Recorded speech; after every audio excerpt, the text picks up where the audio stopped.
पगले। जय हो गुरु घासी ते ज्ञान के अंजोर करे चक चक ले।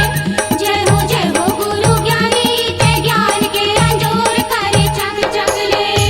तै ज्ञान के अंजोर करे चक चक ले बाबा, तै ज्ञान के अंजोर करे चक चक ले।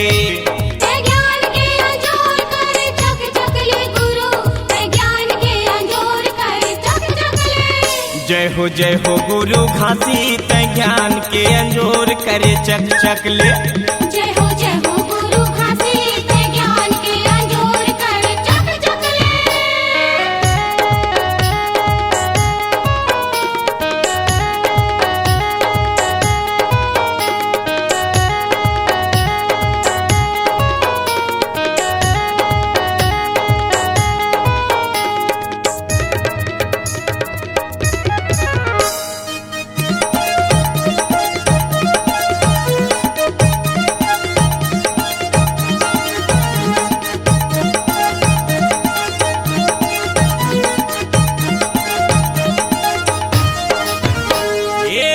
चपले मात गे हे बाबा तो दीवाना, नी चटला पेट डारे जंजन लालू भाना। नी चटला पेट डारे जंजन लालू भाना, नी चटला पेट डारे जंजन लालू भाना।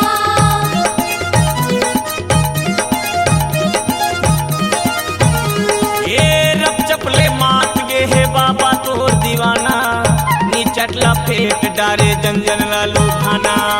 नी चटला पेट डारे जंजन लालू भाना, नी चटला पेट डारे जंजन लालू भाना।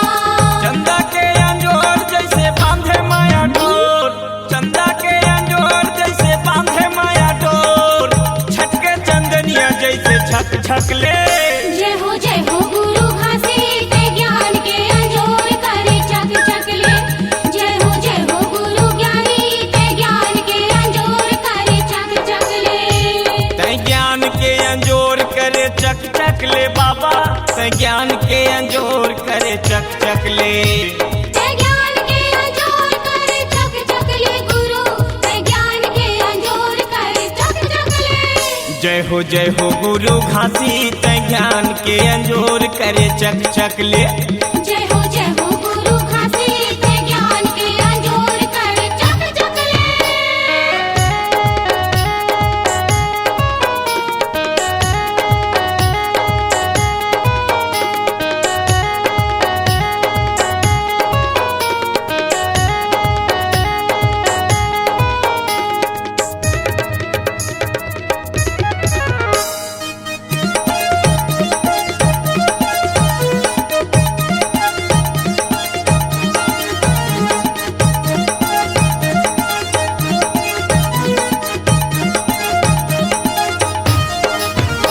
ये चंदन कस माटी महके के दली का छार, गिरौदपुरी के धरती डोंगरी पहाड़। गिरौदपुरी के माटी डोंगरी पहाड़, गिरौदपुरी के माटी डोंगरी पहाड़।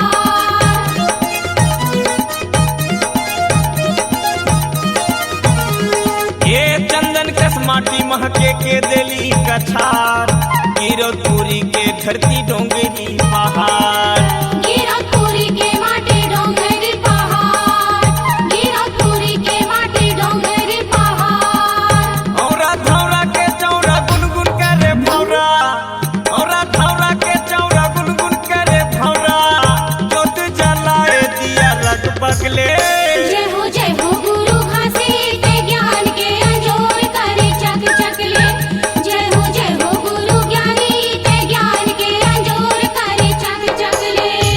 तै ज्ञान के अंजोर करे चक चक ले बाबा, तै ज्ञान के अंजोर करे चक चक ले। ते ज्ञान के अंजोर करे चक चक ले गुरु, ते ज्ञान के अंजोर करे चक चक ले। जय हो गुरु घासी तै ज्ञान के अंजोर करे चक चक ले। जय हो गुरु घासी ते ज्ञान के अंजोर करे चक चक ले। जय हो गुरु ज्ञानी ते ज्ञान के अंजोर करे चक चक ले। जय हो गुरु घासी ते ज्ञान के अंजोर करे चक चक ले। See Log Digital Recording Studio, Cordoba. Contact number 99071192215.